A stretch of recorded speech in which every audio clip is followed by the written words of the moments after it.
Hello everyone, class 9th NCERT Maths exercise 4.2 question number second दिया गया है। Right four solution for each of the following equations, यानी दिए गए निम्नलिखित इक्वेशन के आधार पे आपको फोर सॉल्यूशंस फाइंड आउट करने हैं। इस सॉल्यूशन फाइंड आउट करने के लिए आप इंट्रोडक्शन की वीडियो अवश्य देखें। उसमें आपको ये बताया गया है कि linear equation in two variables के इनफाइनाइट सॉल्यूशन हो सकते हैं, और यहाँ पे आपको क्या फाइंड आउट करना है, केवल फोर सॉल्यूशन फाइंड आउट करना है।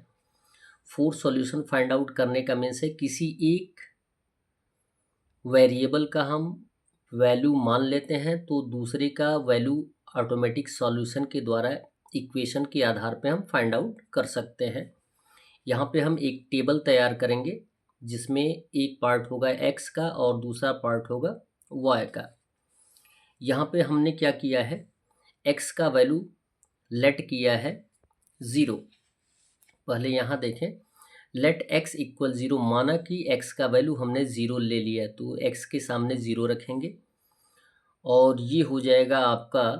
तो अकॉर्डिंग टू इक्वेशन क्या होगा, इक्वेशन दिया गया है 2x + y = 7 और x के स्थान पे हम क्या रखेंगे, 0 रखेंगे। तो 2 × 0 + y = 7। 2 में 0 से मल्टीप्लाई करेंगे 0, जिसका कोई वैल्यू नहीं होगा ट्रांसफ़र करने पर भी, तो y का वैल्यू आ जाएगा 7। तो y के स्थान पे हम रख देंगे, y के सामने रख देंगे 7। तो एक सॉल्यूशन आ गया 0 और 7। दूसरा सॉल्यूशन, x का वैल्यू 1 मान लेंगे, x का भी मान सकते हैं, y का भी मान सकते हैं, किसी का भी मान के हम सॉल्यूशन को सेटिस्फाई कर सकते हैं। तो लेट x = 1, तो x के सामने हम क्या रख देंगे, 1। अब 1 x का वैल्यू जो माना गया है उसे हम इक्वेशन में पुटअप कर देंगे। तो इक्वेशन दिया गया है 2x + y = 7, x के स्थान पे 1 रखेंगे तो 2 × 1 + y = 7 और 2 1 जा हो जाएगा 2, 2 को ट्रांसफ़र कर देंगे तो यहाँ पे क्या है, प्लस है तो ये हो जाएगा माइनस, तो y इक्वल हो जाएगा 7 - 2, यानी y का वैल्यू आ जाएगा 5। तो यहाँ पे हम पुटअप कर देंगे 5, तो यानी एक दूसरा जो सॉल्यूशन आएगा वो 1 और 5 होगा।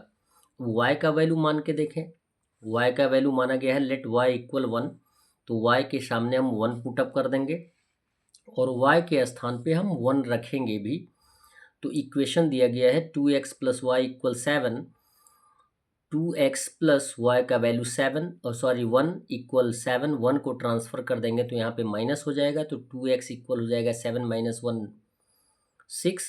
2 को ट्रांसफ़र कर देंगे तो एज ए डिवीज़न होगा, 2 से 6 को रिड्यूस कर देंगे तो x का वैल्यू आ जाएगा 3 और यहाँ पे पुटअप कर देंगे x के सामने 3, तो एक सॉल्यूशन आ गया 3 और 1। Fourth solution, let y = 2, y का वैल्यू 2 मान लीजिए, यानी स्मॉलेस्ट टर्म में ही हम वैल्यू मान सकते हैं। जितना ही छोटा आप वैल्यू फिल मानेंगे उतना ही जल्दी आप सॉल्यूशन फाइंड आउट कर सकते हैं। y = 2, यदि y का वैल्यू 2 माने हैं तो y के स्थान पे क्या रखा जाएगा, 2 पुटअप किया जाएगा, इक्वेशन लिखा जाएगा 2x + y = 7, 2x + 7 y का वैल्यू 2 = 7, 2 को ट्रांसफ़र कर देंगे तो प्लस का हो जाएगा माइनस और 7 में से 2 माइनस कर देंगे तो 5 आएगा। 2 को ट्रांसफ़र कर देंगे x का वैल्यू फाइंड आउट करने के लिए, तो एज ए डिवीज़न होगा, 2 से 5 को डिवाइड कर दीजिएगा तो x का वैल्यू आ जाएगा 2.5। 5/2 भी लिख सकते हैं और 2.5 भी लिख सकते हैं। तो यहाँ पे फोर्थ सॉल्यूशन हमारा जो आएगा 2.5, यदि y का वैल्यू 2 माने हैं तो x का वैल्यू कितना आ गया, 2.5। तो हमारा फर्स्ट सॉल्यूशन आया 0.7, सेकंड है 1.5, थर्ड है 3.1, फोर्थ है 2.5 एंड 2। क्वेश्चन नंबर सेकंड दिया गया है πx + y = 9। यद्यपि हमें इसका भी फोर सॉल्यूशन फाइंड आउट करना है, तो हम क्या करेंगे, एक टेबल फ्रेम करेंगे जिसमें एक पार्ट में x होगा, दूसरे में y होगा। अब हम किसी का भी वैल्यू लेट कर सकते हैं, मान सकते हैं, चाहे x का माने चाहे y का माने। लेट x = 0 माना हमने, x का वैल्यू कितना है, 0 है, तो x के सामने क्या रख देंगे, 0। अब इक्वेशन रखेंगे, या इक्वेशन ऑलरेडी हम देख ही रहे हैं। अब x का वैल्यू x के स्थान पर रख देंगे तो पाई इंटू हो जाएगा 0 प्लस वाई इक्वल 9।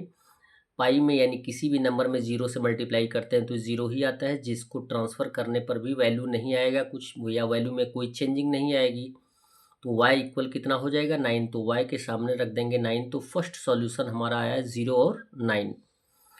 सेकंड दिया गया है लेट x इक्वल 1, मान लेते हैं x का वैल्यू 1, तो x के पार्ट में क्या रख देंगे 1 और x के स्थान पे क्या रखेंगे 1। क्लियर है।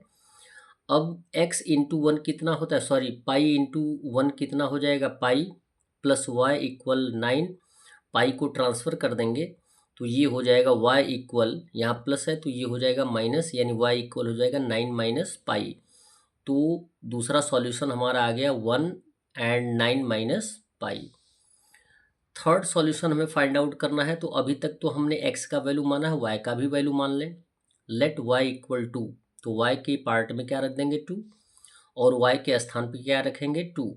इक्वेशन आप देख ही रहे हैं, पाई x प्लस वाई का वैल्यू 2 है इक्वल 9। तो पाई x इक्वल 2 को ट्रांसफ़र कर देंगे तो यहाँ पे प्लस है, माइनस हो जाएगा 7, और पाई को ट्रांसफ़र कर देंगे तो x इक्वल हो जाएगा 7 बाई पाई। ये हो जाएगा हमारा तीसरा सॉल्यूशन, जबकि y को 2 माना गया है तो ये हो जाएगा 7 by pi and 2। Third solution.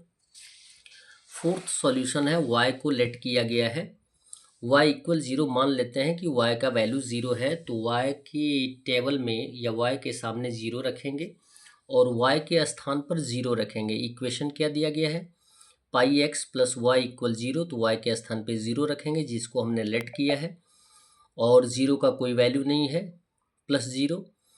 x का वैल्यू हमें फाइंड आउट करना है तो पाई को ट्रांसफ़र कर देंगे तो ये आ जाएगा 9 बाई पाई। तो हमारा फोर्थ सॉल्यूशन होगा 9 बाई पाई एंड 0। क्लियर है।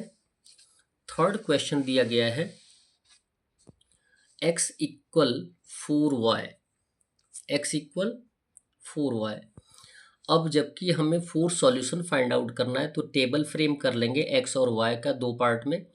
अब x का वैल्यू जो भी मानिए, y का वैल्यू जो भी मानिए, उसके आधार पे आप सॉल्यूशन फाइंड आउट कर सकते हैं।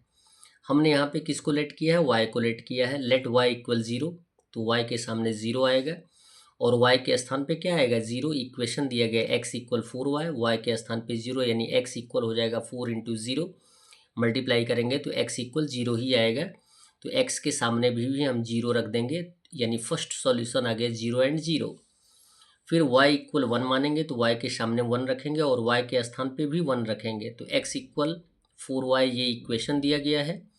y इक्वल हो जाएगा 1, तो x इक्वल हो जाएगा 4 इंटू 1, मल्टीप्लाई कर देंगे तो x इक्वल 4। तो सेकेंड सॉल्यूशन आ जाएगा 4 एंड 1। थर्ड में x का वैल्यू मान लीजिए, x equal let x equal 1, तो x के स्थान पे क्या रखेंगे 1 और x के स्थान पे 1 रखकर सॉल्यूशन फाइंड आउट करेंगे। तो यहाँ पे इक्वेशन दिया गया x इक्वल 4y, x का वैल्यू 1, 1 इक्वल 4y, 4 को ट्रांसफ़र कर देंगे तो y 4 यहाँ पे एज ए मल्टीप्लिकेशन है, साइड चेंज करने पर एज ए डिवीज़न आएगा तो 1/4 हो जाएगा, y का वैल्यू हो जाएगा 1/4। तो थर्ड सॉल्यूशन आएगा 1 एंड 1/4। लास्ट सॉल्यूशन हमने फाइंड आउट किया। लेट x इक्वल 2, मान लेते हैं x का वैल्यू 2, तो x के सामने 2 रख देंगे x के पार्ट में और x के स्थान पे 2 रख के हम सॉल्यूशन फाइंड आउट कर लेंगे। तो यहाँ पे लिखेंगे कि जो टर्म है वैल्यू x के स्थान पे 2, क्योंकि हमने x का वैल्यू 2 माना है, इक्वल 4y, 4 को ट्रांसफ़र कर देंगे एज ए डिवीज़न तो 2/4 इक्वल y। इसको रिड्यूस कर सकते हैं 1/2 इक्वल y, यानी y का वैल्यू 1/2 भी लिख सकते हैं और डेसिमल फॉर्म में भी लिख सकते हैं। तो 2 से 1 में डिवाइड कर देंगे तो 0.5 आ जाएगा y का वैल्यू। इसको हम लिखेंगे फोर्थ सॉल्यूशन के रूप में 2 एंड 0.5। ये 4 सॉल्यूशन आपने फाइंड आउट कर लिए हैं। That's all. वीडियो को लाइक करें और चैनल को अवश्य सब्सक्राइब करें, साथ में अपने इष्ट मित्रों को भी बताने का प्रयास करें। धन्यवाद।